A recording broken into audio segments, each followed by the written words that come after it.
Un pays sous tension, une démocratie fragilisée. Après des mois de chaos politique, la Corée du Sud espère trouver dans les urnes une issue à la crise. Une crise marquée par un moment de sidération nationale, l'instauration de la loi martiale par l'ex-président Yoon Suk-yeol en décembre dernier. Aujourd'hui, les électeurs veulent tourner la page et redonner un souffle au pays. Le vote par anticipation a eu lieu et la participation bat des records. J'ai voté en avance parce que je veux que l'air change. Il y a aussi eu cette rébellion en décembre et j'ai voté en espérant que quelque chose comme ça ne se reproduirait pas. La journée de vote national est prévue le 3 juin.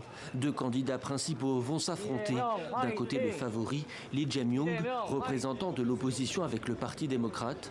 Il a juré de traduire en justice les acteurs de l'insurrection s'il était élu président. J'invite tous les citoyens à voter et à prononcer un jugement sévère et décisif à l'encontre des forces insurrectionnelles responsables de cette mauvaise passe.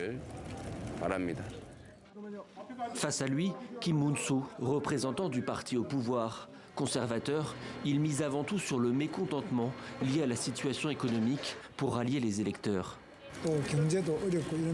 L'économie est en grande difficulté et l'opinion publique sait que mon élection est nécessaire pour surmonter la crise et sortir des difficultés économiques.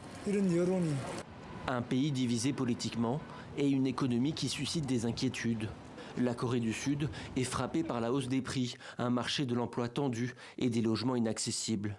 Le pays souffre aussi durement des conséquences des droits de douane imposés par l'administration Trump. Et puis en filigrane, il y a toujours la menace du voisin nord-coréen, imprévisible et doté de l'arme nucléaire.